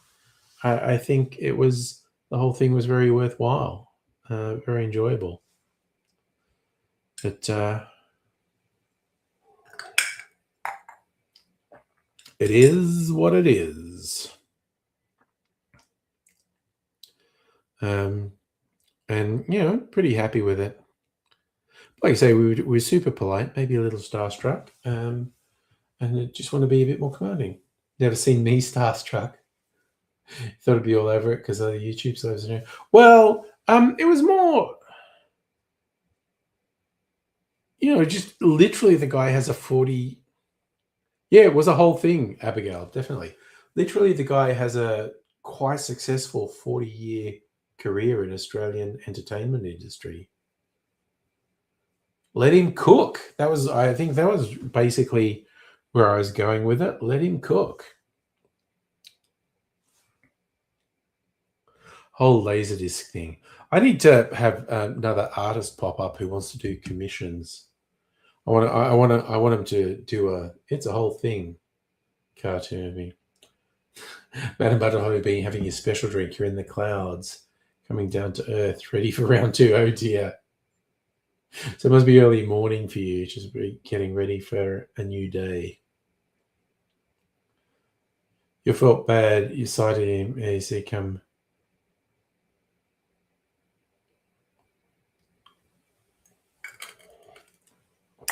Safa, do you know who he was? You might be too young because he was very big in the 80s and 90s.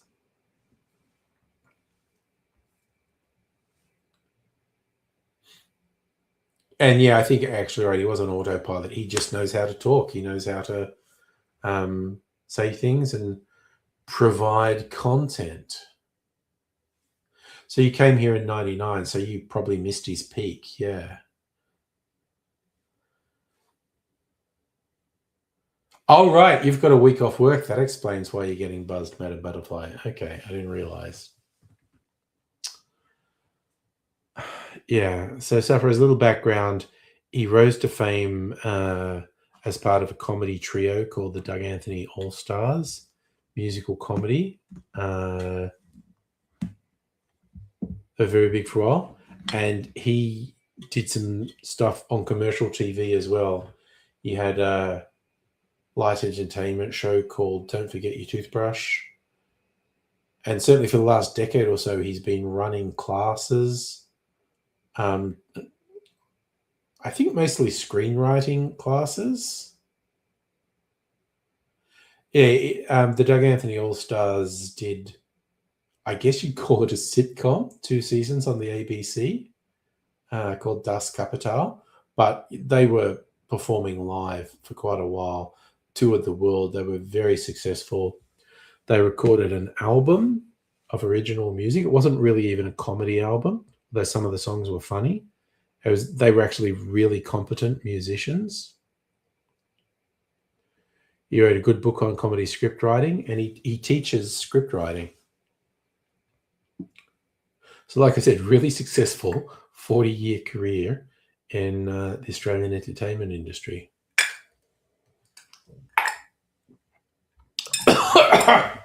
Oh, God. I breathed in at the wrong time. That was silly. Is the book called Cheeky Monkey? Hang on. Dr. before Das Kapital toured here in the UK, you saw them in the late 80s. The thing I never brought up when we were talking to him was I was doing a uni internship work experience thing at Triple J when Doug Anthony All Stars did their first live shows in Sydney because they were from Canberra. And I interviewed him to promote the Sydney shows and went and saw one of their first Sydney shows. So I feel that he got you so energetic for editing, doing the whole Laserdisc show. Yeah, man. It's fucking great. Maybe we were too snappy on Sunday, made your life too easy. We need to ramble more, or are we going to keep it easy for you to keep it snappy? Madam Butterfly, I don't know, are you smoking something? It's literally just, it's not that the drink was strong or anything. It's just I literally inhaled at the wrong moment when there was still some like liquid on the back of my tongue. Oh, you agree? Okay. Well, because we were really sharp and punchy on Sunday night, and I think you're finding it too easy to edit it. Okay, next Sunday, we're rambling more. Because I think we went through the 30 discs in about half an hour or 40 minutes. All right. So we're rambling more next Sunday night. Okay. I'm down. I'm down to clown on Sunday night. Yeah, you never know what comes out. The gold is there in the rambling, and the magic of editing can cut out everything that's not gold. I guess we'll keep some shiny stuff that's not quite gold. Iron pyrite. Or what's the other thing that gets mistaken for gold flake? Mica.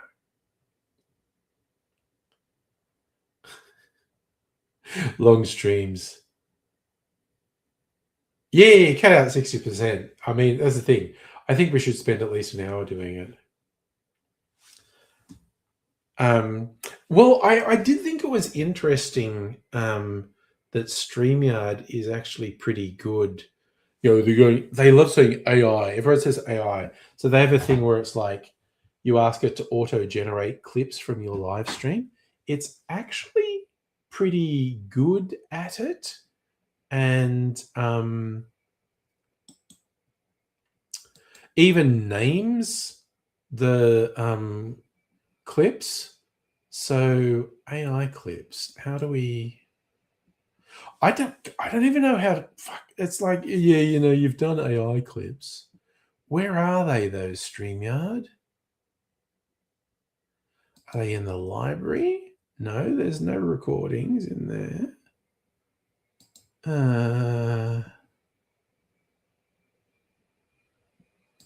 What's this? Oh shit. Copy media assets between brands. Yes, dashboard shows when AI clips are ready.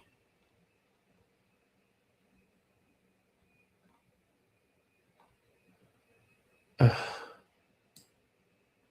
how do I find these fucking AI clips, StreamYard, honestly?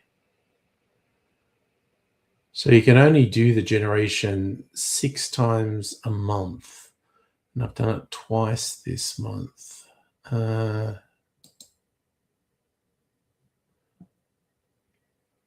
Up to 25 AI clips every month.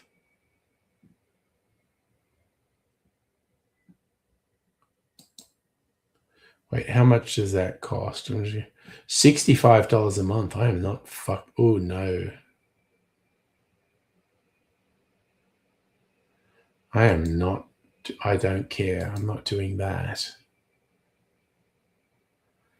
Oh.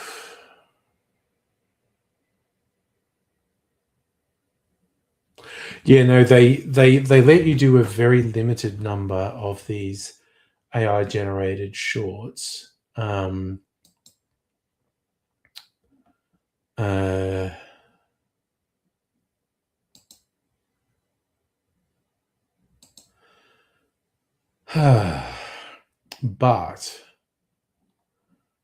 now I don't fucking know where they are.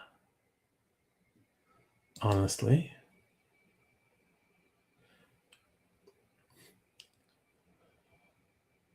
Yeah, I mean, you know, I'm a fan of StreamYard. They have been adding a lot of extra features.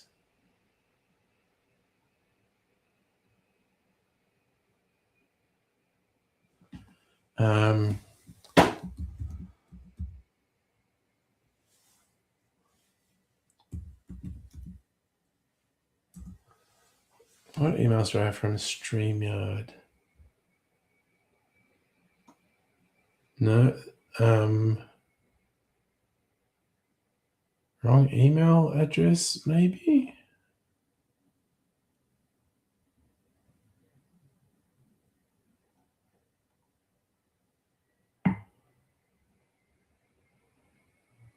Oh, it must be on the Angry Aussie email account. Let me try that.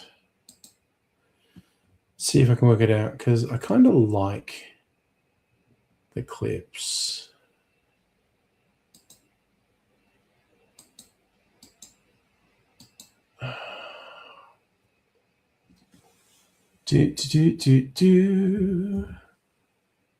Just out of the blue, deciding I have to pee. What are we logged into here? Okay, so that's Angry Aussie. Let's go. Yes, your AI clips are ready. View clips. Let me see. Which ones are these?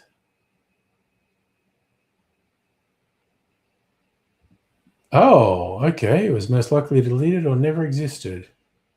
Well, what the fuck ever, honestly. So much for that idea.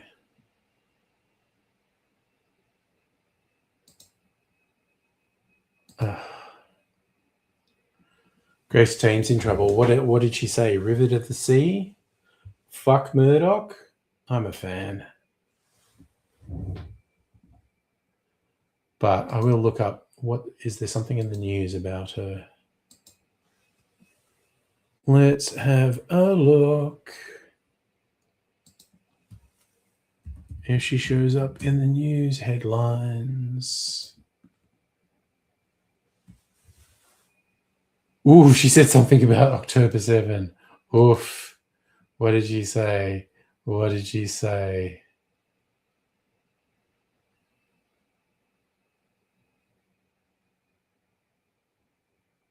She was talking about globalize the Intifada, resistance against Israel. She got criticized for doing it.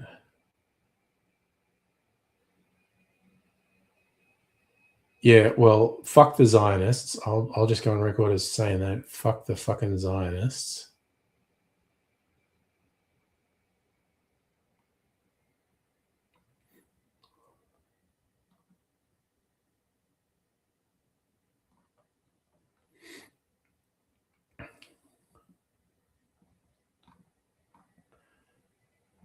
No, fuck these fucking Zionists. Fuck them in the fucking neck. Fuck them.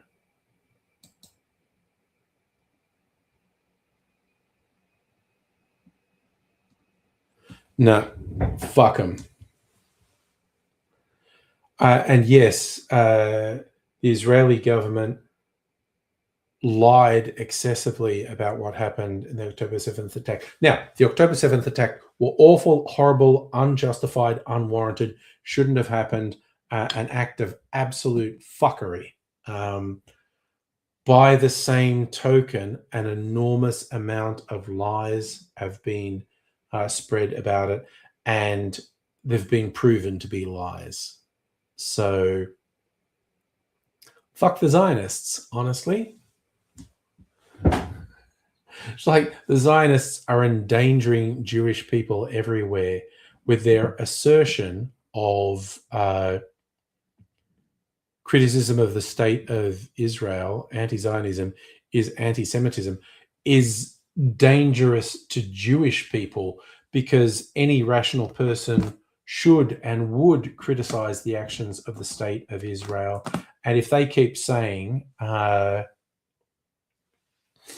if they keep saying, oh, criticizing Israel is anti-Semitism, it's like you're going to get not particularly clued in people saying like, well, maybe I am anti-Semitic. Maybe it is just a Jewish thing. And it's not. You get a lot of anti-Zionist Jewish people who say like, no, this bullshit is actively endangering Jewish people. Fuck the Zionists, honestly. Well, sorry, what's the official stance of the stream, Dr. Abigail? You say remember, and I feel like I forgot what you're saying. I like that. Virginia Trioli said it was beyond understanding someone as brave, necessary, and admirable as Tame has been subjected to a culture of censorship and suppression. Yeah, I support Grace Tame all the fucking way.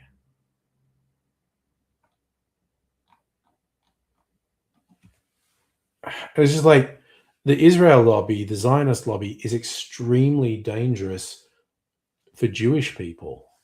It is just like they are the ones saying like, no, if you get angry about the murder of civilians, women, children, men, the genocidal acts of the Israeli government and the Israeli military, if you get upset about that, you hate Jewish people.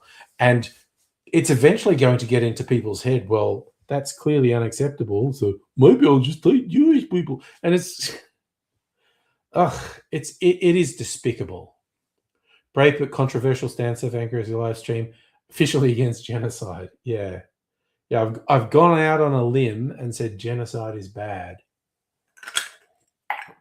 Again, my much more controversial take is Zionists are dangerous for Jewish people. They expose Jewish people to considerable danger.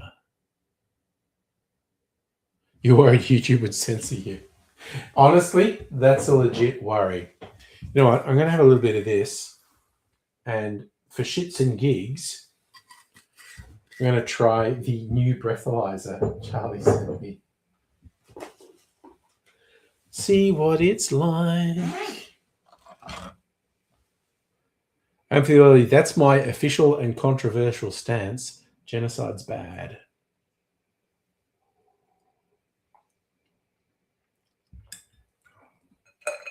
Rinse my mouth out a little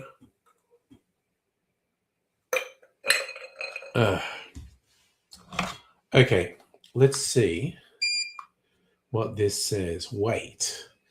I love it's like self-calibrating or something. 3, 2, 1.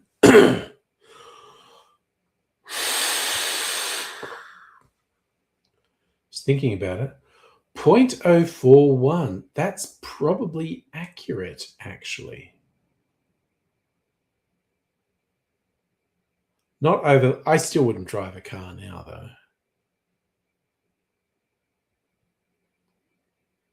No, wait. Now it's saying 0.14? That seems excessive. It just keeps doing weight and counting. Yes, Charlie sent me a new breathalyzer, Safa. One has lots of good reviews. Okay, maybe that's more realistic. 0.1. That seems high, but I'll believe it. 0.14.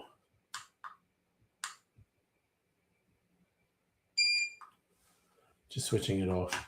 Well, we'll give it a fucking workout on Friday night, is all I'm going to say. 0.14 seems a bit high, but, you know, what do I know? Like, I definitely wouldn't try me. 0.14 just seems a bit high, though.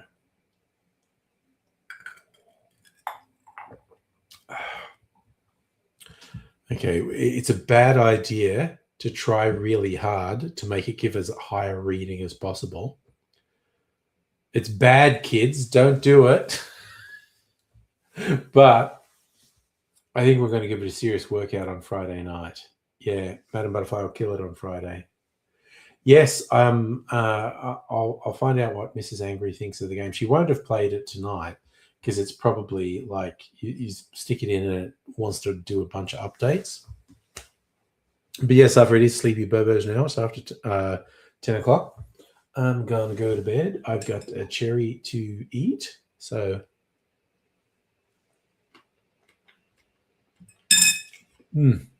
fucking yum. Let's do that. So, yes, Thursday night, I'll be back. So you all take care. Party night, Friday night.